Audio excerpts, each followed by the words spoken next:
നമ്മൾ കർമ്മഫലം അനുഭവിക്കേണ്ടതാണെങ്കിൽ പിന്നെ എന്തിനു നമ്മൾ പ്രാർത്ഥിക്കണം? എന്തിനു നമ്മൾ ദൈവത്തെ വിളിച്ച് മുട്ടിപ്പായി പ്രാർത്ഥിക്കേണ്ടത്? എന്തായാലും നമ്മൾ കർമ്മഫലം അനുഭവിക്കേണ്ടതല്ലേ, പിന്നെ എന്തിനാണ് നമ്മൾ പ്രാർത്ഥിക്കുന്നത്? ഇതിനൊരു ഒറ്റ വാക്കിൽ ഉത്തരം പറയുകയാണെങ്കിൽ, ഭഗവാൻ ശ്രീകൃഷ്ണൻ, നമ്മുടെ കാരുണ്യമൂർത്തിയായിട്ടുള്ള ഭഗവാൻ, നമുക്ക് ഭഗവത്ഗീതയിലൂടെ നമുക്ക് പറഞ്ഞു നൽകിയിട്ടുണ്ട് ഈ ഒരു ചോദ്യത്തിൻ്റെ ഉത്തരം. കർമ്മണ്യേവ അധികാരസ്ഥേമ ഫലേഷു കദാചന. അതായത് നിനക്കവകാശം കർമ്മം ചെയ്യാനാണ്, ഫലം ആഗ്രഹിക്കാനുള്ളതല്ല. പ്രാർത്ഥന എന്നതുകൊണ്ട് ഉദ്ദേശിക്കുന്നത്, ഞാൻ ഒരിക്കലും നിന്റെ ആ ഒരു കർമ്മത്തിൻ്റെ ഫലം നിന്നിൽ നിന്ന് ഒഴിവാക്കുകയില്ല. പക്ഷേ നിന്റെ പ്രാർത്ഥനയിലൂടെ, നിന്റെ നിസ്വാർത്ഥമായിട്ടുള്ള സ്നേഹ ഭക്തി ബഹുമാനത്തിലൂടെ നിന്റെ ആ ഒരു കർമ്മത്തിൻ്റെ ഫലത്തിൻ്റെ തീവ്രത കുറയ്ക്കുവാൻ എനിക്ക് സാധിക്കും. അതിനാണ് നമ്മൾ ഓരോ വ്യക്തികളും പ്രാർത്ഥിക്കണമെന്ന് പറയുന്നത്.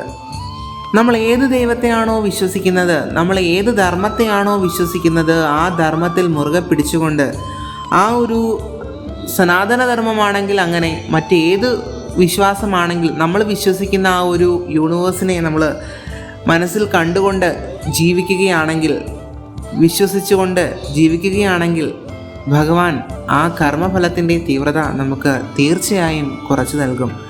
മഹാഭാരതത്തിൽ കൃഷ്ണൻ അർജുനനോട് പറയുന്നുണ്ട്, നിന്റെ യുദ്ധം ഞാൻ ഒഴിവാക്കില്ല, പക്ഷേ നീ ഒറ്റയ്ക്കല്ല. കൃഷ്ണൻ ഭാരം ഏറ്റെടുക്കുന്നില്ല, പക്ഷേ ഭാരം വഹിക്കാൻ അവന് ശക്തി നൽകുന്നു. പ്രാർത്ഥന കർമ്മം ശുദ്ധമാക്കുന്നു, അഹങ്കാരം കുറയ്ക്കുന്നു, ദേഷ്യം ശമിപ്പിക്കുന്നു. കർമ്മം സ്വാർത്ഥതയിൽ നിന്ന് ധർമ്മത്തിലേക്ക് മാറുന്നു. അങ്ങനെ ചെയ്ത് കർമ്മത്തിൻ്റെ തീവ്രത തന്നെ കുറയ്ക്കുവാൻ സാധിക്കും. ഇതാണ് സാരം. ഈ ഒരു ചോദ്യത്തിൻ്റെ ഉത്തരം എന്നത്, പ്രാർത്ഥന എന്നത് കർമ്മബന്ധങ്ങളിൽ നിന്ന് നമ്മളെ ഒഴിവാക്കുവാൻ ഉള്ളൊരു മാർഗമല്ല, അതിൻ്റെ തീവ്രത കുറയ്ക്കുവാൻ സാധിക്കുന്നു. നമ്മൾ സത്കർമ്മമാണ് ചെയ്യുന്നതെങ്കിൽ ആ ഒരു കർമ്മത്തിൻ്റെ തീവ്രത കൂട്ടുവാനും, നമ്മൾ എന്ത് കർമ്മമാണോ മുൻ ജന്മങ്ങളിൽ ചെയ്തിരിക്കുന്നത്, ദോഷകർമ്മമായി നമുക്ക് ബാധിക്കുന്ന കർമ്മങ്ങളാണെങ്കിൽ അതിൻ്റെ തീവ്രത കുറയ്ക്കുവാനും, നമ്മൾക്ക് നിസ്വാർത്ഥമായ പ്രേമഭക്തി ബഹുമാനത്തോടുകൂടി